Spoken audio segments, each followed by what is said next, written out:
If you ask a disagreeable person what he wants, say, or she wants, they'll tell you right away. They know. It's like, this is what I want and this is how I'm going to get it.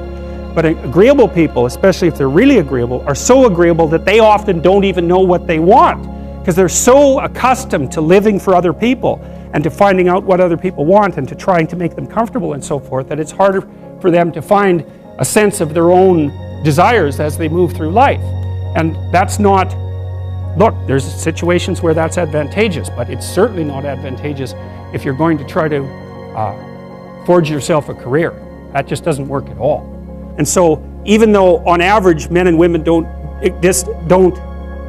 aren't that much different in terms of their levels of agreeableness by the group, if you go out and you look at the extremes, they're very different. So all of the most agreeable people are women, and all of the most disagreeable people are men. And the thing is, the extremes are often what matter, rather than what's in the middle. And so one of the ways that's reflected in society, by the way, is there's way more men in prison. And the best personality predictor of being imprisoned is to be low in agreeableness. It makes you callous. Now you might think, well, what's the opposite of compassion and politeness? And the answer to that is, I think it's best sort of conceptualized as a trading game. So let's say that we're going to play repeated trading games. And if you're very agreeable, then you're going to bargain harder on my behalf than you're going to bargain on your own behalf. Whereas if you're very disagreeable, you're going to do the reverse. You're going to think, I'm in this trading game for me, and you're going to take care of your own interests. Where an agreeable person is going to say, no, at best this is, at worst this has to be 50-50, but I'd like to help you every way I can. One of the things you have to be careful of if you're agreeable is not to be exploited, because you'll line up to be exploited. And I think the reason for that is because you're wired to be exploited by infants.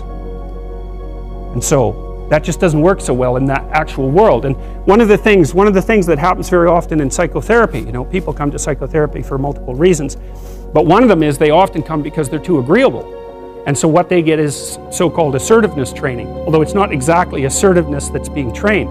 What it is the ability to learn how to negotiate on your own behalf. And one of the things I tell agreeable people, especially if they're conscientious, is say what you think. Tell the truth about what you think. There's going to be things you think that you think are nasty and harsh, and they probably are nasty and harsh, but they're also probably true. And you need to bring those up to the forefront and deliver the message. And it's not straightforward at all, because agreeable people do not like conflict. Not at all. They smooth the water. And you can see why that is in accordance with the hypothesis that I've been putting forward. You don't want conflict around infants. It's too damn dangerous. You don't want fights to break out. You don't want anything to disturb the relative peace. And if you're also more prone to being hurt physically and perhaps emotionally, you also may be loath to engage in the kind of high-intensity conflict that will solve problems in the short term, because it takes a lot of conflict to solve problems in the short term. And if that can spiral up to where it's dangerous, which it can if it gets uncontrolled, it might be safer in the short term to keep the waters smooth and to not delve into those situations where conflict emerges. The problem with that is it's not a very good medium to long-term strategy, right? Because lots of times there are things you have to talk about because they're not going to go away. And the advantage to having a well-socialized disagreeable person is that they really don't let much get in their way. So if you can get a kid who's disagreeable socialized, that person can be quite the creature, because they're very forward-moving in their nature and very difficult to stop. But if you don't get them successfully domesticated, tamed, roughly speaking, by the time they're 4, their peers reject them. And that's a big problem, because your job as a parent is to make your child socially desirable by the age of 4. Like you want to burn that into your brain, because people don't know that. That's your job. And here's why. It's easy if you think about it carefully. So you imagine you've got a 3-year-old child, so sort of halfway through that initial period of socialization, and you take that child out in public. Okay, what do you want for the child? Who cares about you? What do you want for the child? You want the child to be able to interact with other children and adults so that the children are welcoming and smile and want to play with him or her, and so the adults are happy to see the child and treat him or her properly. And if your child's a horrible little monster because you're afraid of disciplining them or you don't know how to do that properly, then what they're going to do is they're going to experience nothing but rejection from other children and false smiles from other parents and adults. And so then you're throwing the child out there into a world where every single face that they see is either hostile or lying. And that's not something that's going to be particularly conducive to the mental health or the well-being of your child. If your child can learn a couple simple rules of behavior, like don't interrupt adults when they're talking too much and pay attention and try not to hit the other kids over the head with the truck any more than is absolutely necessary, then and share and play properly, then when they meet other kids, the kids are going to try out a few little play routines on them, and that's going to go well, and then they're going to go off and socialize each other for the rest of their lives. Because that's what happens, is that from 4 years old onwards, the primary socialization with children takes place among other children. And so if the kids don't get in on that early, they don't move into that developmental spiral upwards and they're left behind. And you can imagine how terrible that is, because a 4-year-old will not play with another 4-year-old who's 2. But a 5-year-old certainly will not play with a 5-year-old who's 2, right? Because the gap is just starting to get unbelievably large. And so the kids start out behind, and then the peers leave them behind, and then those kids are alienated and outside the peer group for the rest of their life. Well, those are the ones that grow up to be long-term antisocial, right? They're already aggressive. It doesn't dip down. Now, what happens to normal boys, roughly speaking? Imagine the aggressive 2-year-old types. They get socialized, so their level of aggression goes down, and then they hit puberty and testosterone kicks in, and bang, levels of aggression go back up. And so that's why males are criminals between the ages roughly of 16 and about 25. So, and it matches the creativity curve, by the way. It's so cool. If you look at the spike of creativity among men, 16 to 25, then it starts to go down. Criminality matches that absolutely perfectly. So that's quite cool. So, and the testosterone levels raise the average level of aggression among men. It's more dominance than aggression, actually, and testosterone is by no means all bad. And then it starts to decrease at about age 25 or 26, which is usually when men stop staying up late at night, stop drinking as much, develop a full-time career, and take on the burdens and responsibilities and opportunities that are associated with a long-term partner and family. And so, well, so that's the development of what I would call predatory aggression, because I also think that the agreeableness distribution is probably something like predatory aggression versus maternal sympathy.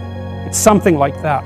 So if you look at other mammals that are predators, because we're predators as well as prey animals, if you look at other animals like bears, the male bear has absolutely nothing to do with the raising of the infants. In fact, the female bears will keep the male the hell away because he's likely to kill the infants and maybe even to eat them. So there's no maternality at all in solitary male mammalian predators.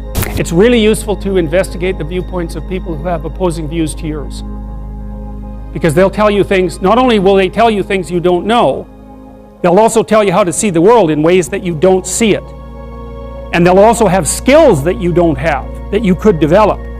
So for example, if you're an introverted person, it's very useful to watch an extroverted person, because the extroverted person has ways of being in the social world that aren't natural to you, that you can use to improve your toolkit. And if you're disagreeable, one of the best things to do with disagreeable people, especially if that's alienating them from other people, for example, because it can, people treat you like you're a selfish, arrogant son of a, maybe that's because you are. It's like, okay, so what do you do about that? One of the most promising treatments, let's say, for that is get the person to do something for someone else once a day, just as a practice, and learn how to do it. Maybe you can wake the circuit up, if you think that it's lying dormant in you, which is probably right. I think we have a very wide range of propensities within us. Some are switched on, genetic propensities. Some are switched on, but I think that if you put yourself in the right situation or walk yourself through the right exercises, you can switch some of these other things on as well. But it takes work and dedication and discipline. I would say, generally speaking, if you want to adapt yourself properly to life, you should find a niche in the environment that corresponds with your temperament.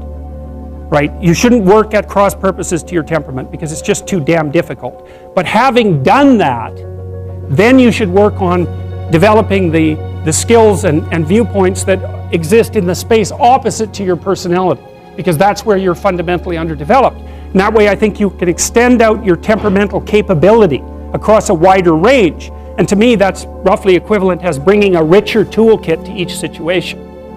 You know, so if you're hyper extroverted, you should probably learn to shut up at parties now and then and listen just to see what's going on, to see if you can manage it, you know. And if you're introverted, well, then you should learn how to speak in public and to learn how to go to parties without hiding in the corner and saying nothing to anyone.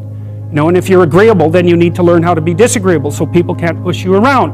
And if you're disagreeable, you need to learn how to be agreeable so that you're not an evil son of a bitch. So, and the same thing applies even in the conscientious domain. It's like if you're too conscientious, you need to learn to relax and let go a little bit. And if you're unconscientious, it's time, like, get out the Google Calendar, man, and start scheduling your day, right? And beat yourself on the back of the head with a stick until you're disciplined enough so that you can actually stick to something for some length of time and not living in absolute squalor, which is something that would characterize someone who's very disorderly, for example, because they don't notice. It doesn't bother them, disorder. It's like, maybe they can see it, but it doesn't have any emotional valence, and so it doesn't have any motivational significance. You know, so the other thing you might want to think about too, if you're choosing a partner, is try not to choose someone who's too distant from you on the temperamental variables, because you're going to have a hard time bridging the gap. You know, it's hard for an introverted person and an extroverted person to coexist. And it's really hard for an orderly person and a disorderly person to coexist, because they will drive each other nuts. Why don't you pick up? Why are you so obsessed by it? That's the basic argument, you know. So it's useful to know about your temperament so that you can negotiate the space with your partner as well. And I don't think you should try to find someone who's exactly the same as you, because then you don't have the benefits of the alternative viewpoint. But you got to watch it, because you may hit irreconcilable differences of various sorts. And I've seen that most particularly among couples who are high and low in openness. That's a rough one. And also high and low in conscientiousness. That's another rough one, because they just cannot see how the other person sees the world at all.